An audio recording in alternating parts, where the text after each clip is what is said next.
He had $3 billion and no one to call when the silence got loud. High above New York City, inside a glass penthouse that overlooked the glowing skyline, lived Alex Harper, founder and CEO of Harper Tech. Wall Street called him a genius. Business magazines put him on their covers. Podcasts titled episodes "The Mind Behind the Billion-Dollar Empire." He had the cars, the jet, the watch that cost more than most people's homes. He had everything the American dream promised. But every night, at exactly 3:17 a.m., Alex woke up. No alarm, just silence. And that silence felt heavier than any boardroom pressure. He would walk barefoot across Italian marble floors, pour himself a glass of whiskey, and stare at the city lights below. Millions of people, millions of lives. And yet, he felt completely alone. His phone never stopped buzzing. Investors, acquisitions, global expansion. But not one notification made him feel seen. He told himself the same lie every day. One more deal, one more exit, one more zero. Then I'll feel complete. But the high never lasted. The applause faded faster each time. The champagne tasted flatter. The penthouse felt colder. He couldn't remember the last time he laughed without calculating something in his head. He couldn't remember the last time someone hugged him without wanting something. His contact list had 12,000 names. Not one felt like home. One rainy evening, as thunder rolled over Manhattan, someone knocked on his door. It was strange. Nobody knocked on his door. Security handled everything. But there he was, a soaked delivery guy, bike helmet under his arm. "Package for Alex Harper," he said with an easy smile. Alex signed without looking. "You ever get tired of this grind?" Alex asked randomly. Maybe he was bored. Maybe he was testing him. The delivery guy laughed softly. "Grind pays bills, but life's what happens between deliveries." Alex looked up. No one talked to him like that. No one answered honestly. "What keeps you going then?" Alex asked. The man shrugged. "My daughter's soccer games, Sunday barbecue with family, watching the sunrise when the city's quiet. That's the good stuff." He handed Alex the package. Then something unexpected. A small, worn card. "If you ever want to see what real wealth looks like, Battery Park, sunrise, no suit required." Alex smirked, but after the door closed, he didn't throw the card away. That night, he couldn't sleep. 3:17 a.m. again. The card sat on his marble kitchen counter. Battery Park, sunrise. He almost laughed at himself. A billionaire meeting a delivery guy at sunrise? Ridiculous. Yet something inside him whispered, "What do you have to lose?" He checked his calendar. Back-to-back meetings, Tokyo call, investor dinner. And suddenly, it all felt pointless. For the first time in years, Alex canceled a morning meeting. At 5:12 a.m., wearing jeans and a hoodie, no suit, no Rolex, he stepped outside without security trailing him. The air felt different, real. At Battery Park, the city looked quieter, smaller. And there he was, the delivery guy. 2 cheap fishing rods, coffee in paper cups. "You came," Miguel smiled. They stood at the edge of the Hudson River. "We're not fishing for fish," Miguel said. Alex almost rolled his eyes, but he stayed. For the first time in years, his phone stayed in his pocket. The sun began rising behind the skyline. Joggers passed by. A father held his child's hand. Street musicians tuned guitars. A little kid nearby laughed so hard he fell backward. And something twisted inside Alex's chest. Jealousy. Not of money, of joy. "Why did you invite me?" Alex asked. He didn't look at him. "Because I see men like you every day. Winning outside, losing inside." The words hit harder than any investor question. Alex stared at the water. "I built an empire," he said quietly, "and I don't feel anything." Miguel reeled in the empty line slowly. "Stuff doesn't hug you back." Silence. The sun fully rose. The skyline glowed gold. And for a brief second, Alex felt something. Not happiness, but curiosity.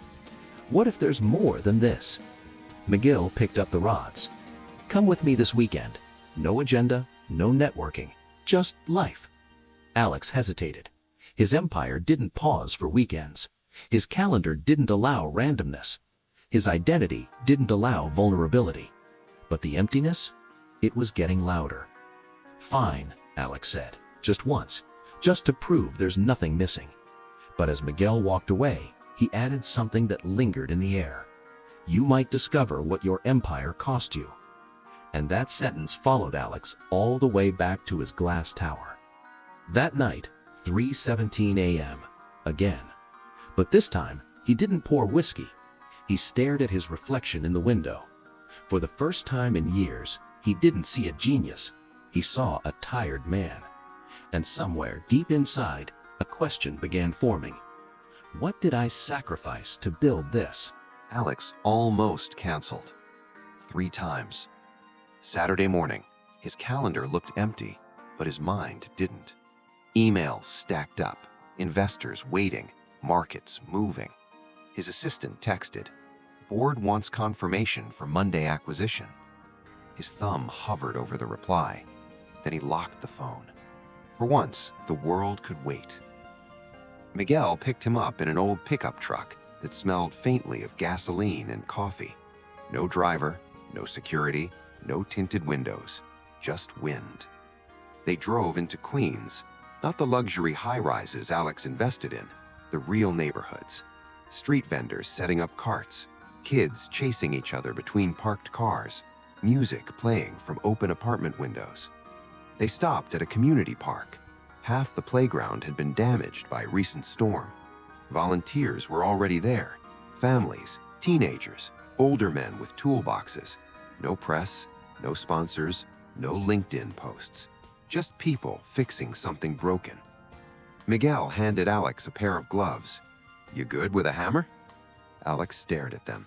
The last thing he built with his hands was probably a Lego set when he was 8. "I build software," Alex muttered. Miguel smiled.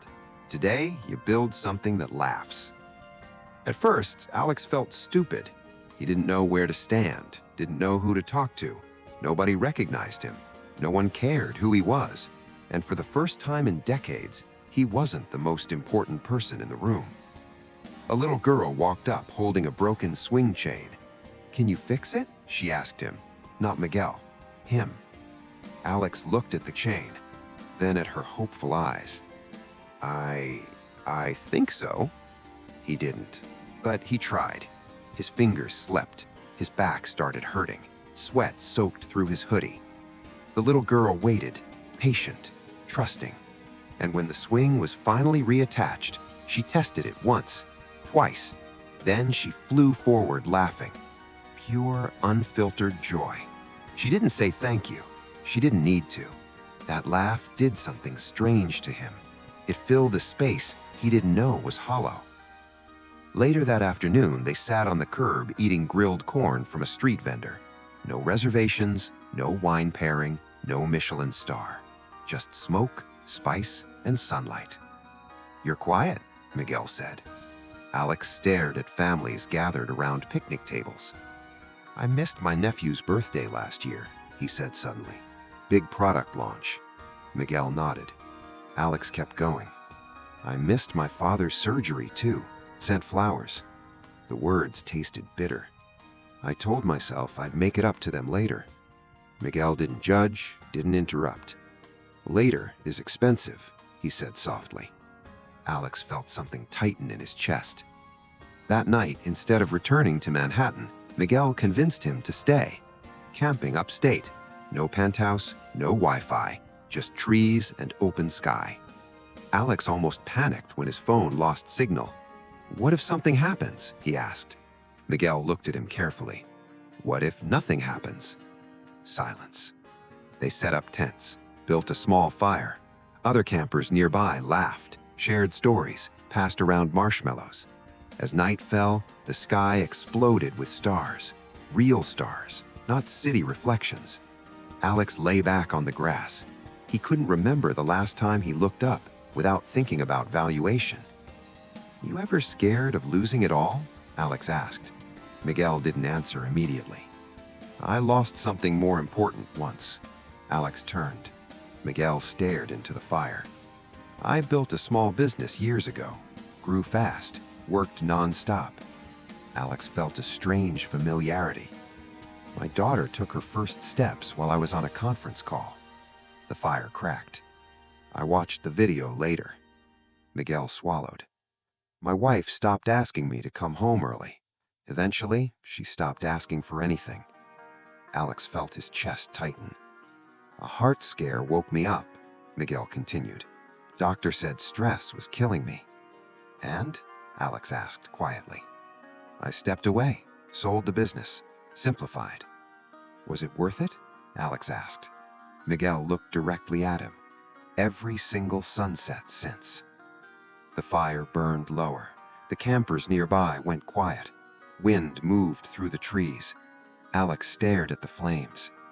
I don't know how to stop, he admitted. Miguel nodded. Because it's not about money anymore. Alex frowned. It's about who you are without it. That sentence hit like a punch. Who was he without Harper Tech, without headlines, without the empire? He didn't have an answer. Later that night, while everyone slept, Alex's phone caught one bar of signal. A voicemail notification appeared. From his mother, 3 days old. He pressed play. Hi, Beta. Just wanted to hear your voice. We haven't seen you in a while. Your father keeps asking when you'll visit. Static. Call when you're free. The message ended. Short, simple, normal. But it shattered him. He realized something terrifying. He couldn't remember the last time he visited home without scheduling it between meetings. He couldn't remember the last time he stayed longer than an hour. He always left early. There was always something urgent. He stared at the dark sky, and for the first time in years, tears came without warning. Not dramatic sobbing, just quiet, uncontrolled. He wasn't crying about money. He was crying about time. Time he traded, moments he outsourced, memories he postponed. Miguel's voice came softly from the darkness. Feels heavy, doesn't it? Alex wiped his face. I built everything, he whispered. And I think I lost myself building it. Long silence. Then Miguel said something that changed everything. You didn't lose yourself. You just forgot who you were before the empire. The fire flickered one last time, and in that dying light, Alex realized something terrifying. He didn't remember that person anymore. The next morning, as the sun rose over the trees, Alex looked different. Not fixed, not healed, but cracked open, and cracks let light in. As they packed up, Miguel handed him something, an old photograph. Young Miguel, smiling wife, tiny daughter on his shoulders. Keep it, Miguel said. Reminder. Of what? Alex asked. Miguel smiled faintly. Of what success is supposed to protect. They drove back toward the city. As Manhattan's skyline reappeared in the distance, Alex felt a strange fear. Going back meant choices.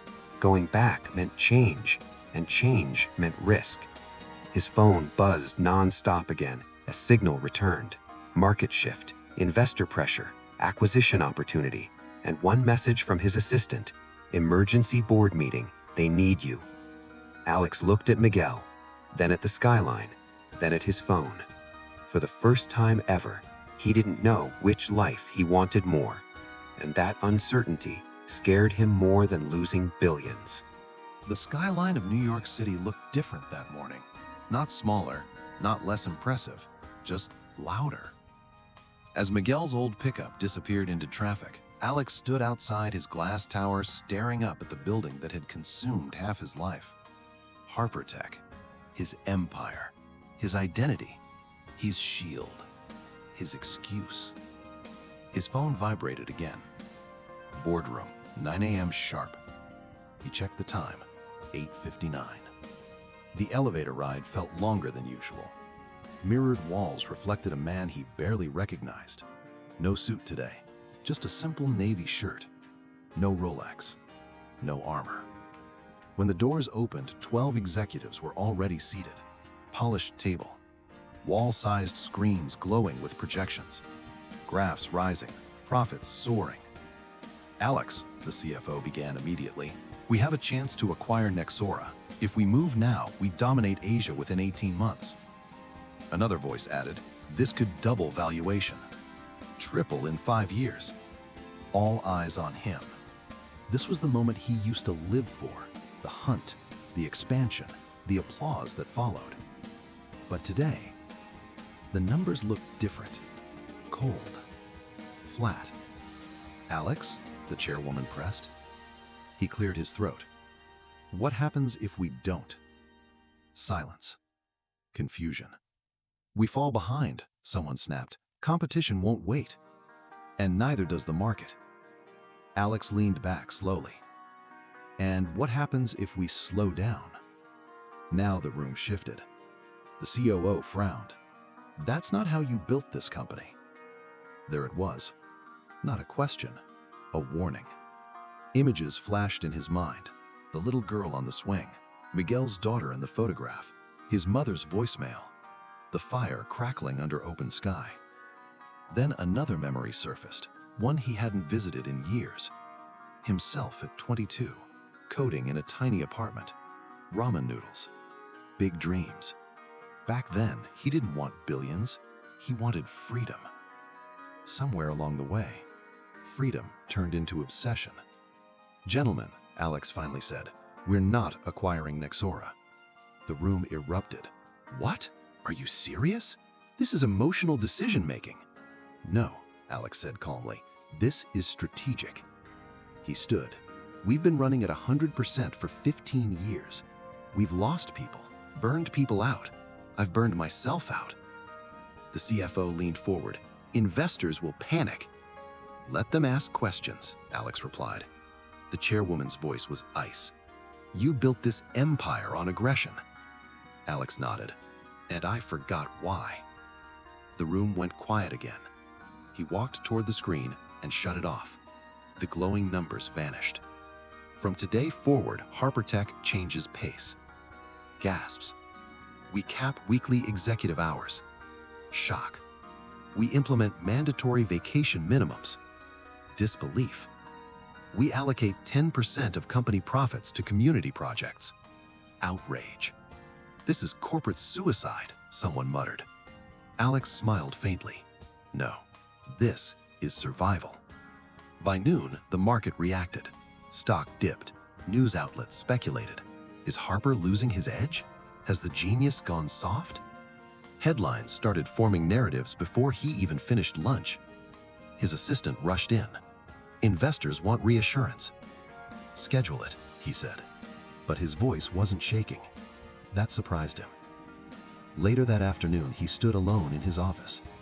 The same office where billion-dollar decisions were made. He looked at the skyline again. For years, it felt like proof of power. Today, it felt like a test. His phone buzzed. Miguel, just one message. How'd it go? Alex typed back. I might have started a war. 3 dots appeared. Then, or you might have started a life. That night, instead of whiskey at 3:17 a.m., he opened his laptop. Not to check markets, to book a flight. Coach. To his parents' city. He didn't tell PR, didn't notify press, didn't announce it online. He just went. When his mother opened the door, she froze. Alex? No cameras, no assistants, just him. Her hug lasted longer than any shareholder applause ever had. His father pretended not to tear up. They ate dinner at the same old table. Simple food, stories from neighbors, small talk that somehow felt massive.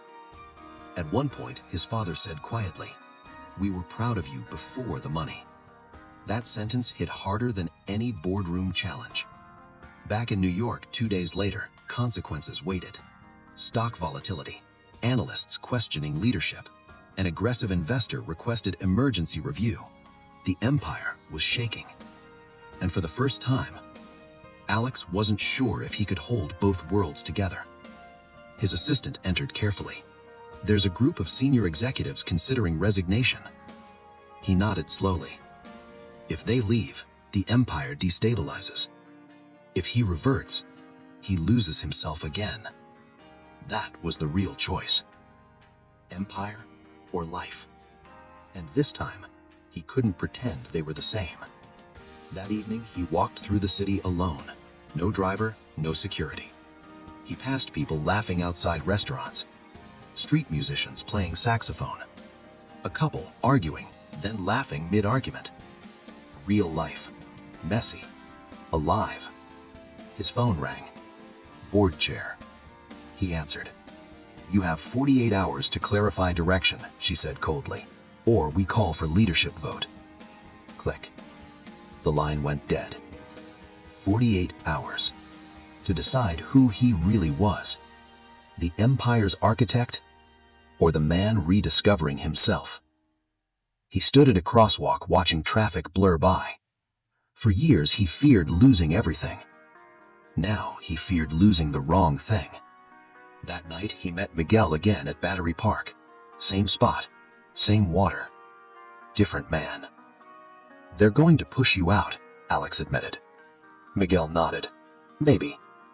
I could lose control." Miguel smiled softly. "Control of what?" Alex didn't answer immediately. The empire, the headlines, the title, or the mask. Miguel looked at him carefully. "Sometimes you don't lose the empire. You just outgrow it." The wind moved across the Hudson. Alex stared at the dark water. And for the first time, he wasn't afraid of losing money. He was afraid of choosing comfort over courage. 48 hours. Clock ticking. Empire shaking. Identity shifting. And one final decision waiting. 48 hours. That's how long they gave him. 48 hours to decide whether he would remain the man who built the empire or become the man who finally understood it. The next morning, the boardroom felt colder than ever. Same polished table, same skyline behind glass, same faces, but now divided.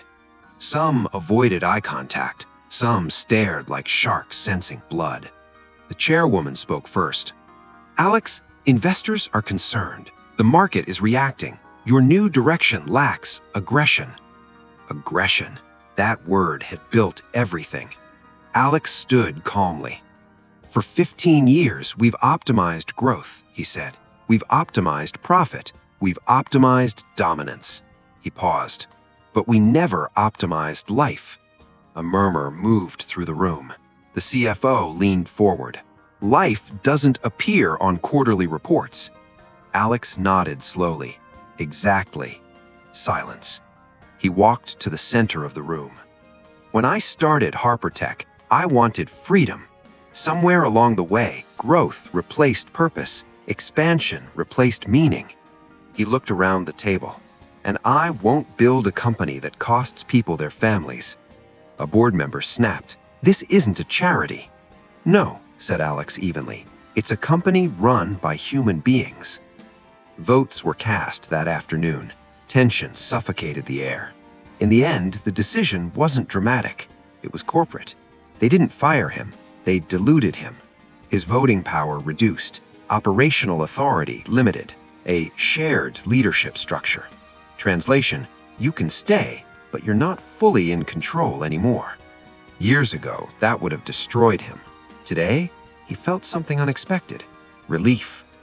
News outlets spun headlines. Has Alex Harper lost his edge? Is HarperTech's founder stepping back? Pundits debated. Analysts speculated. Stock stabilized, lower than before, but steady. And something else happened quietly inside the company. Employees began taking real vacations. Burnout reports dropped. Internal surveys improved.